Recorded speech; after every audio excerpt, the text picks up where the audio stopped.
श्री कृष्ण कर्ण को हर प्रकार समझाने का प्रयत्न कर लौट आए थे। जानते हैं उन्होंने पांडवों को अब क्या मार्गदर्शन किया। संपूर्ण महाभारत कथा के अंतर्गत उद्योग पर्व और उसमें भगवत ज्ञान पर्व। भगवान श्री कृष्ण कहते हैं, राजन, भीष्म, द्रोण, विदुर, गांधारी तथा धृतराष्ट्र के ऐसा कहने पर भी मंद बुद्धि दुर्योधन को तनिक भी चेत नहीं हुआ। वह मूर्ख क्रोध से लाल आंखें किए उन सब की अवहेलना करके सभा से उठकर चला गया। उसी के पीछे अन्य राजा भी अपने जीवन का मोह छोड़कर सभा से उठकर चल दिए। ज्ञात हुआ है दुर्योधन ने उन विवेकशून्य राजाओं को यह बार बार आज्ञा दे दी कि तुम सब लोग कुरुक्षेत्र को चलो, आज पुष्य नक्षत्र है। तदनंतर वे सभी भूपाल काल से प्रेरित हो भीष्म को सेनापति बनाकर बड़े हर्ष के साथ सैनिकों सहित वहां से चल दिए हैं। कौरवों की 11 अक्षौहिणी सेनाएं आ गई हैं। उन सब में प्रधान हैं भीष्म जी, जो अपने तालध्वज के साथ सुशोभित हो रहे हैं। प्रजानाथ, अब तुम्हें भी जो उचित जान पड़े वह करो। भारत, कौरव सभा में भीष्म, द्रोण, विदुर, गांधारी तथा धृतराष्ट्र ने मेरे सामने जो बातें कही थी वे सब आपको सुना दी। राजन, यही वहां का वृतांत है। राजन, मैंने सब भाइयों में उत्तम बंधुजनोचित प्रेम बने रहने की इच्छा से पहले सामनीति का प्रयोग किया था, जिससे इस वंश में फूट न हो और प्रजाजनों की निरंतर उन्नति होती रहे। जब वे सामनीति न ग्रहण कर सके तब मैंने भेद नीति का प्रयोग किया, उनमें फूट डालने की चेष्टा की। पांडवों के देव मनुष्यचित कर्मों का बारंबार वर्णन किया। जब मैंने देखा दुर्योधन मेरे सांत्वनापूर्ण वचनों का पालन नहीं कर रहा, तब मैंने सब राजाओं को बुलाकर उनमें फूट डालने का प्रयत्न किया। भारत, वहां मैंने बहुत से अद्भुत, भयंकर, निष्ठुर एवं अमानुषिक कर्मों का प्रदर्शन किया।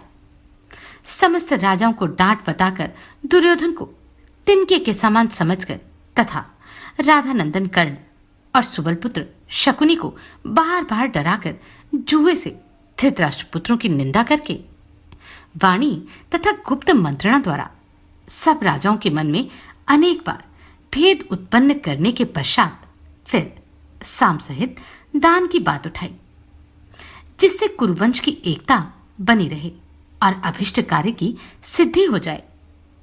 मैंने कहा, नृपश्रेष्ठ, यद्यपि पांडव शौर्य से संपन्न हैं, तथापि वे सबके सब अभिमान छोड़कर भीष्म, धृतराष्ट्र और विदुर के नीचे रह सकते हैं। वे अपना राज्य भी तुम्ही को दे दें और सदा तुम्हारे अधीन होकर रहें। राजा धृतराष्ट्र, भीष्म और विदुर जी ने तुम्हारे हित के लिए जैसी बात कही है वैसा ही करो। सारा राज्य तुम्हारे पास रहे। तुम पांडवों को 5 ही गांव दे दो, क्योंकि तुम्हारे पिता के लिए पांडवों का भरण पोषण करना भी परम आवश्यक है। मेरे इस प्रकार कहने पर भी उस दुष्टात्मा ने राज्य का कोई भाग तुम्हारे लिए नहीं छोड़ा, अर्थात देना नहीं स्वीकार किया। अब तुम्हें उन पापियों पर चौथे उपाय दंड के प्रयोग का ही आवश्यकता देखता हूं, अन्यथा उन्हें मार्ग पर लाना असंभव है। सब राजा अपने विनाश के लिए कुरुक्षेत्र को प्रस्थान कर चुके हैं। राजन, कौरव सभा में जो कुछ हुआ था वह सारा वृतांत मैंने तुमसे कह सुनाया। पांडुनंदन, वे कौरव बिना युद्ध किए तुम्हें राज्य नहीं देंगे। उन सब के विनाश का कारण जुट गया है और उनका मृत्युकाल भी आ पहुंचा है। वैशंपायन जी कहते हैं, जन्मेजय, भगवान श्री कृष्ण की यह बात सुनकर धर्म में ही मन लगाए रखने वाले धर्मराज युधिष्ठिर ने भगवान के सामने ही अपने भाइयों से कहा, कौरव सभा में जो कुछ हुआ है वह सब वृतांत तुम लोगों ने सुन लिया। फिर भगवान श्री कृष्ण ने भी जो बात कही उसे भी अच्छी तरह समझ लिया होगा। अतः नरश्रेष्ठ वीरों, अब तुम लोग भी अपनी सेना का विभाग करो। ये 7 अक्षौहिणी सेनाएं एकत्र हो गई हैं तो अवश्य ही हमारी विजय कराने वाली होंगी। इन 7 अक्षौहिणियों के जो 7 विख्यात सेनापति हैं उनके नाम बताता हूं, सुनो। द्रुपद, विराट, धृष्टद्युम्न, शिखंडी, सात्विकी, चेकितान और पराक्रमी भीमसेन। ये सभी वीर हमारे लिए अपने शरीर का भी त्याग कर देने को उद्यत हैं। अतः यही पांडव सेना के संचालक होने योग्य हैं। ये सब के सब वेदवेता, शूरवीर, उत्तम व्रत का पालन करने वाले, लज्जाशील, नीतिज्ञ और युद्ध कुशल हैं। इन सब ने धनुर्वेद में निपुणता प्राप्त की है तथा ये सब अस्त्र शस्त्रों द्वारा युद्ध करने में समर्थ हैं। अब यह विचार करना चाहिए कि इन 7 का भी नेता कौन हो, जो सभी सेना विभागों को अच्छी तरह जानता हो तथा युद्ध में बाण रूपी ज्वालाओं से प्रज्वलित अग्नि के समान तेजस्वी भीष्म का आक्रमण सह सकता हो। पुरुष सिंह, कुरुनंदन सहदेव, पहले तुम अपना विचार प्रकट करो।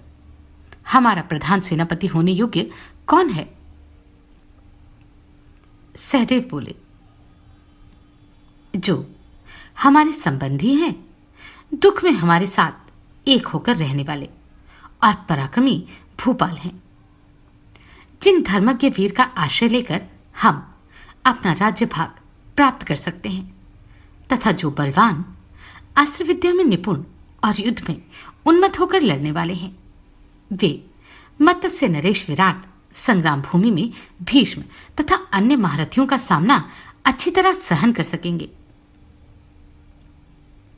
जो अवस्था, शास्त्र ज्ञान, धैर्य, कुल और स्वजन समूह सभी दृष्टियों से बड़े हैं, जिनमें लज्जा, बल और श्री तीनों विद्यमान हैं, जो समस्त शास्त्रों के ज्ञान में प्रवीण हैं, जिन्हें महर्षि भरद्वाज से अस्त्रों की शिक्षा प्राप्त हुई है, जो सत्यप्रतिज्ञ एवं दुर्दर्श योद्धा हैं, महाबली भीष्म और द्रोणाचार्य से सदा स्पर्धा रखते हैं, जो समस्त राजाओं के समूह की प्रशंसा के पात्र हैं और युद्ध के मुहाने पर खड़े हो समस्त सेनाओं की रक्षा करने में समर्थ हैं।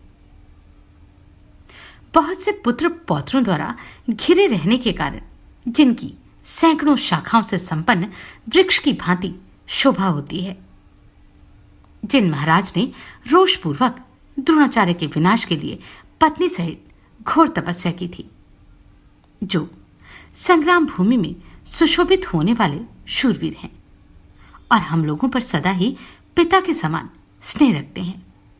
वे हमारे ससुर भूपाल शिरोमणि द्रुपद हमारी सेना के प्रमुख भाग का संचालन करें। मेरे विचार से राजा द्रुपद ही युद्ध के लिए सम्मुख आए। द्रोणाचार्य और भीष्म पितामह का सामना कर सकते हैं, क्योंकि वे दिव्यास्त्रों के ज्ञाता और द्रोणाचार्य के सखा हैं। माद्री कुमारों के इस प्रकार अपना विचार प्रकट करने पर कुरुकुल को आनंदित करने वाले इंद्र के समान पराक्रमी इंद्रपुत्र सव्यसाची अर्जुन ने इस प्रकार कहा, जो अग्नि की ज्वालाओं के समान कांतिमान, महाबाहु वीर, अपने पिता की तपस्या के प्रभाव से तथा महर्षियों की कृपा प्रसाद से उत्पन्न हुआ दिव्य पुरुष है, जो अग्निकुंड से कवच, धनुष और खड्ग धारण किए प्रकट हुआ और तत्काल ही दिव्य एवं उत्तम अश्वों से जुते हुए रथ पर आरूढ़ हो युद्ध के लिए सुसज्जित देखा गया था।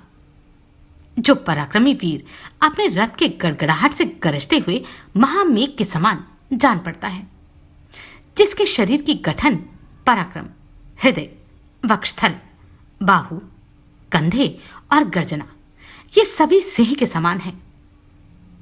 जो महाबली, महातेजस्वी और महान वीर है, जिसकी भौहें दंत पक्ति, ठोड़ी, भुजाएं और मुख बहुत सुंदर है, जो सर्वथा हृष्ट पुष्ट है, जिसके गले की हंसुली सुंदर दिखाई देती है, जिसके बड़े बड़े नेत्र और चरण परम सुंदर हैं, जिसका किसी भी अस्त्र शस्त्र से भेद नहीं हो सकता, जो मद की धारा बहाने वाले गजराज के सदृश पराक्रमी वीर द्रोणाचार्य का विनाश करने के लिए उत्पन्न हुआ है, तथा जो सत्यवादी एवं जितेंद्रिय है, उस धृष्टद्युम्न को ही मैं प्रधान सेनापति बनाने के योग्य मानता हूं। पितामह भीष्म के बाण प्रज्वलित मुख वाले सर्पों के समान भयंकर हैं। उनका स्पर्श वज्र और अश्नि के समान दुस्सह है। वीर धृष्टद्युम्न ही उन बाणों का आघात सह सकता है। पितामह भीष्म के बाण आघात करने में अग्नि के समान तेजस्वी एवं यमदूतों के समान प्राणों का हरण करने वाले हैं। वज्र की गड़गड़ाहट के समान गंभीर शब्द करने वाले उन बाणों को पहले युद्ध में परशुराम जी ने ही सहा था। राजन, मैं धृष्टद्युम्न के सिवा ऐसे किसी पुरुष को नहीं देखता जो महान व्रतधारी भीष्म का वेग सह सके। मेरा तो यही निश्चय है, जो शीघ्रतापूर्वक हस्त संचालन करने वाला, विचित्र पद्धति से युद्ध करने में कुशल, अभेद्य कवच से संपन्न एवं युद्धपति गजराज की भांति सुशोभित होने वाला है। मेरी सम्मति में वह श्रीमान धृष्टद्युम्न ही सेनापति होने के योग्य है।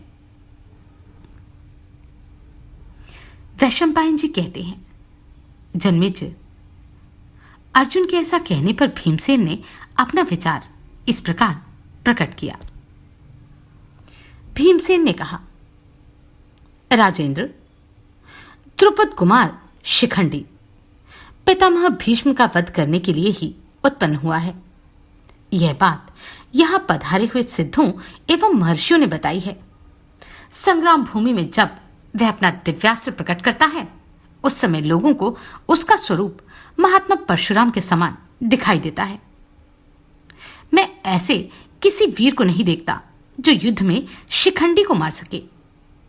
राजन, जब महाव्रती भीष्म रथ पर बैठकर अस्त्र शस्त्रों से सुसज्जित हो सामने आएंगे, उस समय द्वैरथ युद्ध में शूरवीर शिखंडी के सिवा दूसरा कोई योद्धा उन्हें नहीं मार सकता। मेरे मत में वही प्रधान सेनापति होने के योग्य हैं। युधिष्ठिर बोले, तात, धर्मात्मा भगवान श्री कृष्ण संपूर्ण जगत के समस्त सारसार और बलाबल को जानते हैं, तथा इस विषय में इन सब राजाओं का क्या मत है, इससे भी ये पूर्ण परिचित हैं। अतः दशाकुलभूषण श्री कृष्ण जिसका नाम बतावें, वही हमारी सेना का प्रधान सेनापति हो। फिर वह अस्त्र विद्या में निपुण हो या ना हो, वृद्ध हो या युवा हो, इसकी चिंता अपने लोगों को नहीं करनी चाहिए। तात, ये भगवान ही हमारी विजय अथवा पराजय के मूल कारण हैं। हमारे प्राण, राज्य, भाव, अभाव तथा सुख और दुख इन्हीं पर अवलंबित है। यही सबके कर्ता धर्ता हैं। हमारे समस्त कार्यों की सिद्धि इन्हीं पर निर्भर करती है। अतः भगवान श्री कृष्ण जिसके लिए प्रस्ताव करें, वही हमारी विशाल वाहिनी का प्रधान अधिनायक हो। अतः वक्ताओं में श्रेष्ठ श्री कृष्ण अपना विचार प्रकट करें। इस समय रात्रि है। हम सभी सेनापति का निर्वाचन करके रात बीतने पर अस्त्र शस्त्रों का अधिवासन अर्थात गंध आदि उपचारों द्वारा पूजन, कौतुक अर्थात रक्षा बंधन आदि तथा मंगल कृत्य अर्थात स्वस्ति वाचन आदि करने के अनंतर श्री कृष्ण के अधीन हो सम्रांगण की यात्रा करेंगे। वैशंपायन जी कहते हैं, राजन, बुद्धिमान धर्मराज युधिष्ठिर की यह बात सुनकर कमल नयन भगवान श्री कृष्ण ने अर्जुन की ओर देखते हुए कहा, महाराज, आप लोगों ने जिन जिन वीरों के नाम लिए, ये सभी मेरी राय में भी सेनापति होने के योग्य हैं, क्योंकि ये सभी बड़े पराक्रमी योद्धा हैं। आपके शत्रु को परास्त करने की शक्ति इन सब में विद्यमान है। ये महान संग्राम में इंद्र के मन में भी भय उत्पन्न कर सकते हैं। फिर पापात्मा और लोभी धृतराष्ट्र पुत्रों की तो बात ही क्या है।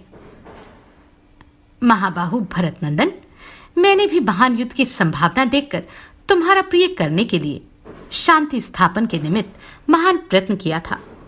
इससे हम लोग धर्म के ऋण से भी उऋण हो गए।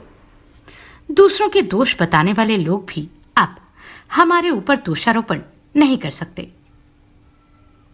धृतराष्ट्रपुत्र दुर्योधन युद्ध के लिए आतुर हो रहा है। वह मूर्ख है और अयोग्य होकर भी अपने को अस्त्र विद्या में पारंगत मानता है। दुर्बल होकर भी अपने को बलवान समझता है।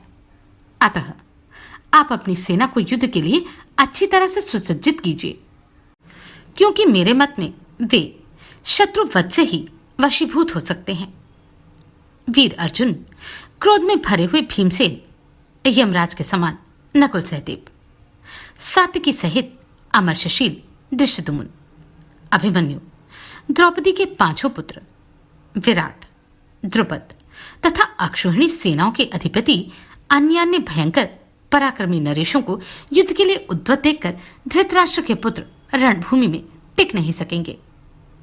हमारी सेना अत्यंत शक्तिशाली, दुर्धर्ष और दुर्गम है। वह युद्ध में धृतराष्ट्र पुत्रों की सेना का संहार कर डालेगी, इसमें संशय नहीं है। शत्रुदमन, मैं धृष्टद्युम्न को ही प्रधान सेनापति होने योग्य मानता हूं। वैशंपायन जी कहते हैं, राजन, भगवान श्री कृष्ण के ऐसा कहने पर वे नरश्रेष्ठ पांडव बड़े प्रसन्न हुए। फिर तो युद्ध के लिए सुसज्जित हो जाओ, सुसज्जित हो जाओ। ऐसा कहते हुए समस्त सैनिक बड़ी उतावली के साथ दौड़ धूप करने लगे। उस समय प्रसन्नचित वाले उन वीरों का महान हर्षनाद सब ओर गूंज उठा। सब ओर घोड़े, हाथी और रथों का घोष होने लगा। सभी ओर शंख और दुदुम्भियों की भयानक ध्वनि गूंजने लगी। रथ, पैदल और हाथियों से भरी हुई वह भयंकर सेना उत्ताल तरंगों से व्याप्त महासागर के समान क्षुब्ध हो उठी। रण यात्रा के लिए उद्युक्त हुए पांडव और उनके सैनिक सब ओर दौड़ते, पुकारते और कवच बांधते दिखाई दिए। उनकी वह विशाल वाहिनी जल से परिपूर्ण गंगा के समान दुर्गम दिखाई देती थी। सेना के आगे आगे भीमसेन, कवचधारी माद्रीपुत्र नकुल सहदेव, सुभद्रा कुमार अभिमन्यु, द्रौपदी के सभी पुत्र, द्रुपद कुमार धृष्टद्युम्न, प्रभद्रगण और पांचाल देशीय क्षत्रिय वीर चले। इन सब ने भीमसेन को अपने आगे कर लिया था। तदनंतर जैसे पूर्णिमा के दिन बढ़ते हुए समुद्र का कोलाहल सुनाई देता है, उसी प्रकार हर्ष और उत्साह में भरकर युद्ध के लिए यात्रा करने वाले उन सैनिकों का महान घोष सब ओर फैलकर मानो स्वर्गलोक तक जा पहुंचा। हर्ष में भरे हुए कवच आदि से सुसज्जित वे समस्त सैनिक शत्रु सेना को विदीर्ण करने का उत्साह रखते थे। कुंती पुत्र राजा युधिष्ठिर समस्त सैनिकों के बीच में होकर चले। सामान ढोने वाली गाड़ियां, बाजार, डेरे, तंबू, रथ आदि, सवारी, खजाना, यंत्र चलित अस्त्र और चिकित्सा कुशल वैद्य भी उनके साथ साथ चले। राजा युधिष्ठिर, जो कोई भी सेना सारहीन, कृशकाय अथवा दुर्बल थी, सबको एवं अन्य परिचारकों को उपलब्ध में एकत्र करके वहां से प्रस्थान कर दिया। पांचाल राजकुमारी सत्यवादिनी द्रौपदी दास दासियों से घिरी हुई कुछ दूर तक महाराज के साथ गई। फिर सभी स्त्रियों के साथ उपलब्ध नगर में लौट आई। पांडव लोग दुर्ग की रक्षा के लिए आवश्यक स्थावर अर्थात परकोटे और खाई आदि तथा जगम, पहरेदार सैनिकों की नियुक्ति आदि उपायों द्वारा स्त्रियों और धन आदि की सुरक्षा की समुचित व्यवस्था करके बहुत से खेमे और तंबू आदि साथ लेकर प्रस्थित हुए। राजन, ब्राह्मण लोग चारों ओर से घेरकर पांडवों के गुण गाते और पांडव लोग उन्हें गायों तथा सुवर्ण आदि का दान देते थे। इस प्रकार वे मणिभूषित रथों पर बैठकर यात्रा कर रहे थे। पांचों भाई कैकेयी राजकुमार, दृष्टकेतु, काशीराज के पुत्र अभिभू, क्षणिमान, वसुदान और अपराजित वीर शिखंडी, ये सब लोग आभूषण और कवच धारण करके हाथों में शस्त्र लिए हर्ष और उल्लास में भरकर राजा युधिष्ठिर को सब ओर से घेरकर उनके साथ साथ जा रहे थे। सेना के पिछले आधे भाग में राजा विराट, सोमक वंशी द्रुपद कुमार धृष्टद्युम्न, सुधर्मा, कुंती भोज और धृष्टद्युम्न के पुत्र जा रहे थे। इनके साथ 40,000 रथ, 2 लाख घोड़े और 4 लाख पैदल और 60,000 हाथी थे। अनाधृष्टि, चेकितान, धृष्टकेतु तथा सात्विकी, ये सब लोग भगवान श्री कृष्ण और अर्जुन को घेर कर चल रहे थे। इस प्रकार सेना की व्यूहरचना करके प्रहार करने के लिए उद्युत हुए पांडव सैनिक कुरुक्षेत्र में पहुंचकर सांडों के समान गर्जन करते हुए दिखाई देने लगे। उन शत्रु दमन वीरों ने कुरुक्षेत्र की सीमा में पहुंचकर अपने अपने शंख बजाए। इसी प्रकार श्री कृष्ण और अर्जुन ने भी शंख ध्वनि की। बिजली की गड़गड़ाहट के समान पांचजन्य का गंभीर घोष सुनकर सब ओर फैले हुए समस्त पांडव सैनिक हर्ष से उल्लासित हुए, रोमांचित हो उठे। शंख और दुदुम्बियों की ध्वनि से मिला हुआ वेगवान वीरों का सिंहनाद पृथ्वी, आकाश तथा समुद्र तक फैलकर उस सब को प्रतिध्वनित करने लगा।